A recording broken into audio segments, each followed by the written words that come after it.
Essentiel de petits grains bigarade pour les astuces. Bonjour Brigitte. Bonjour, bonjour à tous. Comment allez-vous? Je vais bien, je suis ravie de vous retrouver. Nous aussi d'ailleurs. Alors Brigitte, vous allez parler du petit grain. Qu'est-ce que le petit grain déjà?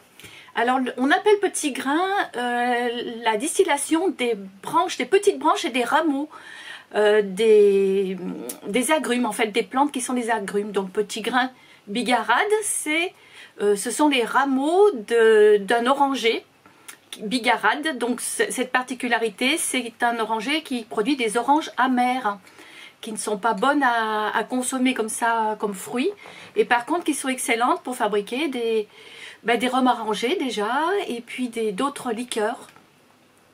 Et donc bigarade, c'est une sorte d'orange, c'est même une des ancêtres des orangers.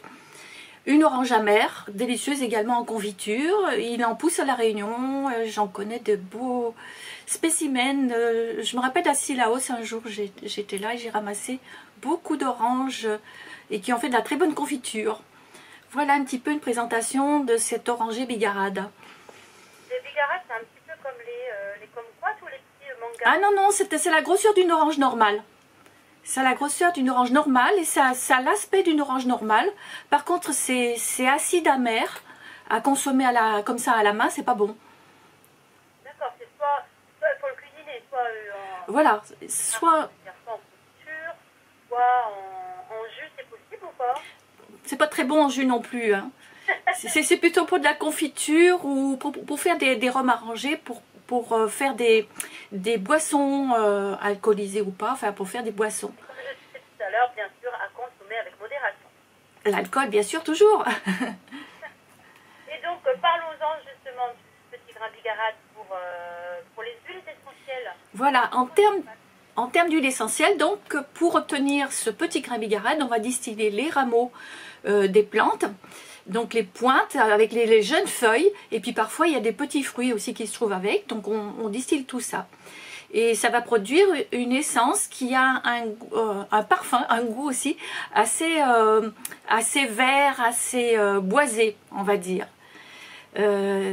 L'énergie de cette huile essentielle, elle est consolante.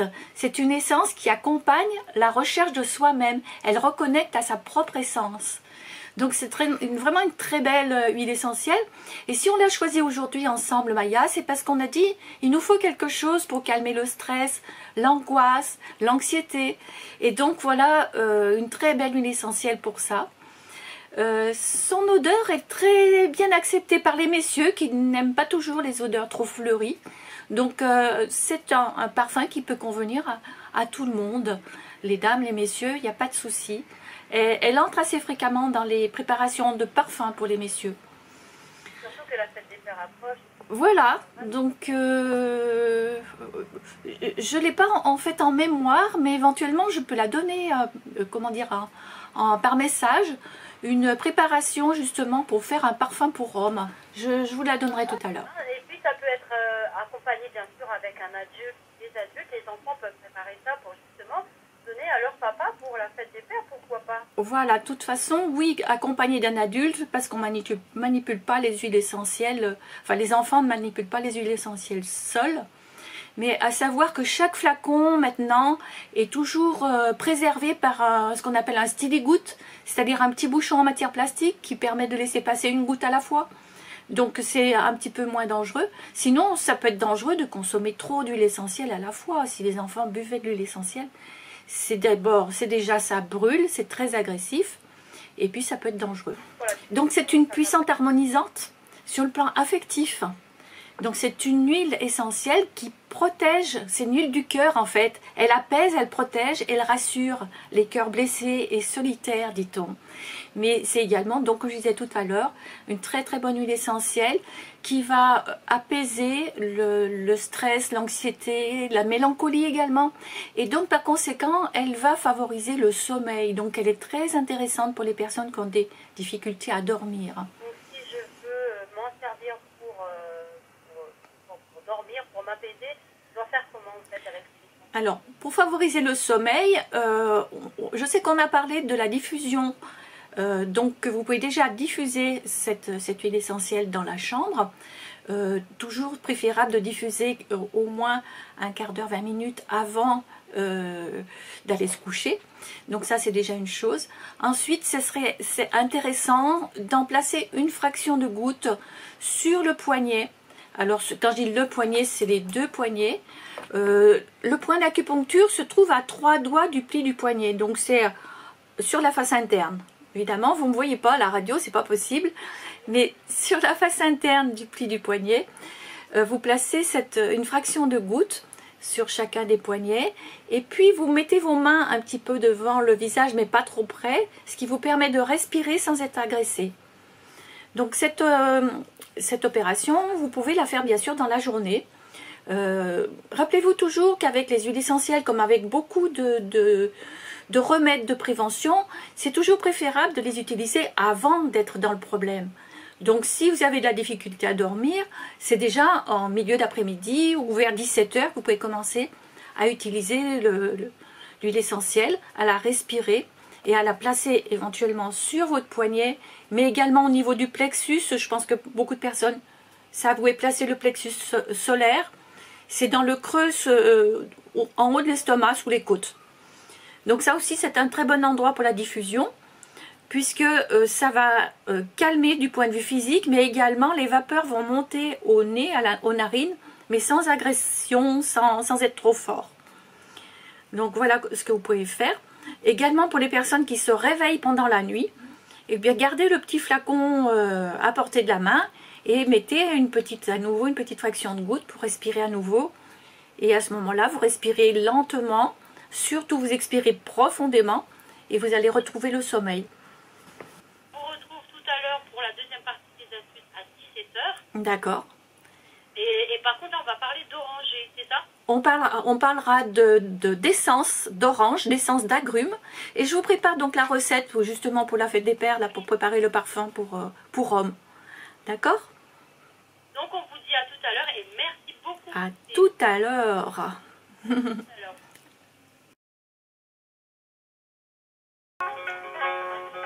Voilà, en direct sur Radio Vanakam. On va parler d'huile essentielle, d'orange, avec une recette de parfum détente et boisée. Vous écoutez Vanakam Réunion Radio, la musique de chez nous. Eh bien voilà, c'est réglé le problème de téléphone. On a avec nous Brigitte pour les astuces, les huiles essentielles, essentielles d'oranger. Alors Brigitte, qu'est-ce que c'est exactement l'huile essentielle d'oranger? Si vous voulez bien, avant de parler d'orange, je vais vous donner la recette que je vous ai proposée tout à l'heure pour fabriquer un parfum. Donc pour fabriquer un parfum pour hommes, mais aussi pour les jeunes hommes, les jeunes garçons, et puis pour les femmes qui aiment ce type de parfum. Donc c'est un mélange qui va vous apporter des vertus protectrices, équilibrantes, avec des huiles essentielles. Donc on va utiliser une huile végétale de base, puisqu'on ne va pas l'utiliser de l'huile essentielle pure par mesure de précaution. Donc on va choisir l'huile de base, l'huile végétale, je vais y arriver, de jojoba, parce qu'elle n'est pas grasse, en fait, elle ne laisse pas d'aspect gras. Donc l'huile de jojoba, elle provient de graines d'un arbuste qui est cultivé en Argentine, en Israël, en Australie et aux US. Je ne pense pas qu'il y en a à La Réunion. Bref, c'est une sorte d'amande qui va produire ce qu'on appelle une cire plutôt qu'une huile. Mais bon, ça a l'aspect d'une huile. Et c'est proche en fait du sébum du corps humain. Voilà, donc ça va nous faire notre base. On va prendre un flacon de 10 ml et on ne va pas le remplir trop puisqu'on va rajouter des huiles essentielles. Donc notre petit grain bigarade va amener la notion de calme, de bien-être, le côté rassurant. On prendra également de l'huile essentielle de Ravinsara qui est protectrice et qui également a des vertus pour augmenter notre niveau énergétique et vibratoire. Et puis de l'huile, un petit peu d'huile essentielle de Niaouli pour son odeur boisée qui va compléter la synergie. En fait, c'est les huiles qu'on avait parlé hier. Cette semaine, en fait, hier et mercredi aussi. Tout à fait. On peut mélanger ces huiles alors. Voilà. Donc petit grain bigarade, vous mettrez 5 gouttes. Ravinsara, vous mettrez 5 gouttes également. Et Niaouli, 2 gouttes. dans, je vous rappelle, un petit 10 ml d'huile de base, d'huile végétale. Voilà, donc ça vous fait un petit parfum que vous allez pouvoir utiliser et qui a donc des effets, des vertus calmantes et bienfaisantes. D'accord. On parle des oranges maintenant? Bien sûr, ben, j'attendais justement, on va parler des oranges. Et bon, les oranges, comme on sait, on peut faire du jus, on peut en manger, Oui. mais aussi de l'huile essentielle. Alors là, la particularité, c'est qu'on va pas appeler ça, on appelle ça couramment de l'huile essentielle, mais en fait c'est de l'essence. L'huile essentielle, c'est ce qui est produit dans la distillerie avec un passage d'eau, de vapeur d'eau, etc. Mais là, en fait, on va utiliser les écorces des agrumes, que ce soit les oranges, les mandarines. On va utiliser les écorces. Et donc, vous savez, ces petites gouttes qui sautent quand on coupe une peau d'orange. Eh bien, c'est ça. Je ne sais que trop bien, oui. En plus, si ça tombe dans les yeux, ça brûle. Ça pique, exactement. Exactement. Donc, c'est ça, c'est cette essence-là qui va être prélevée par pressage ou par extraction. L'extraction moderne, en fait, c'est un broyage de l'orange entière. Ensuite, l'essence va monter à la surface. C'est pour ça d'ailleurs qu'on appelle communément de l'huile, parce que ça monte à la surface par rapport au liquide. Et donc, on va prélever ces essences et le reste va être utilisé pour faire des préparations culinaires ou des boissons. Voilà. Donc, l'orange est utilisée tout entière. Mais nous, ce qui nous intéresse, c'est l'essence qui est prélevée dans la peau. Excusez-moi, Brigitte. Je vous en prie. Quand on perce l'orange, on voit la peau, c'est un petit peu huileux et gras, c'est ça? C'est ça, exactement, c'est exactement ça. Donc quand vous savez, on prend un petit morceau de peau d'orange et on la pince, ça fait sauter des petites gouttes, et bien là c'est de l'essence d'orange pure et nette. Oui. Et c'est très fort, ça sent très fort aussi. Ça sent très fort, c'est très parfumé. D'ailleurs, on utilise les zestes. Quand on utilise un zeste, que ce soit d'orange ou de citron, on utilise justement ces essences qui vont venir parfumer notre préparation. Au niveau des vertus, ça n'est pas la même chose que le jus. Le jus va apporter des vitamines, des éléments nutritifs que l'essence n'apporte pas. L'essence apporte autre chose. Alors, on a donc l'orange douce, on a l'orange amère qui ont des parfums un petit peu différents, mais également la mandarine qui ont des vertus un peu semblables, qui sont calmantes, elles apportent de la sérénité, de l'optimisme. Donc, tout comme le petit grain bigarade, sont des très bonnes essences qui vont lutter contre le stress, la déprime, l'anxiété et nous apporter justement plus de bien-être et d'optimisme. C'est le cas également du citron, mais le citron il est un petit peu à part parce qu'il a d'autres vertus qui sont différentes des vertus digestives par exemple. Voilà, donc ces essences d'orange ou d'agrumes on va dire, elles ont aussi une particularité dont il faut se méfier un tout petit peu. Elles sont photosensibilisantes, c'est-à-dire lorsqu'on en met sur la peau et qu'on va au soleil, ça peut éventuellement provoquer des taches. Donc c'est déconseillé de les utiliser sur la peau pour aller au soleil. Même pour bronzer, c'est pas une bonne idée parce que ça fait des... Oui, c'est ce que j'allais dire, parce que bon, on va pouvoir bronzer, mais non, pas... non, ça fonctionne pas. En fait, parce que ça fait des taches, ça fait pas un bronzage régulier. C'est pas une bonne idée d'utiliser, enfin de compter bronzer avec ça. D'accord, on va ressembler plus à un guépard alors. Je sais pas, j'ai pas essayé. J'ai pas essayé.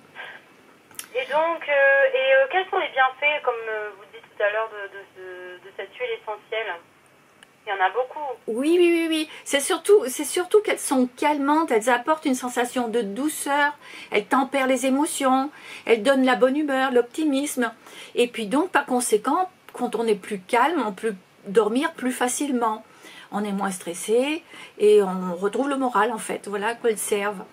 Donc c'est très intéressant pour le bien-être.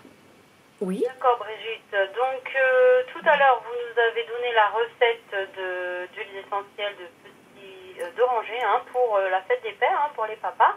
Et donc on peut retrouver justement cette recette sur votre page Facebook, je crois Brigitte. Oui, je vais la mettre sur ma page Facebook, comme ça tout le monde pourra Les enfants, bien sûr accompagnés d'un adulte, peuvent fabriquer cette huile essentielle pour le cadeau, pour la fête des pères. Et oui, tout à fait. Alors en fait, au niveau du dosage, elle est dosée, on va dire, au niveau du parfum, assez léger. C'est-à-dire qu'un papa va peut-être dire oh, ça n'a pas beaucoup d'odeur. Si on compare à ses, comment dire, à ses parfums masculins ou à ses après-rasages, ça n'est pas très fort comme odeur.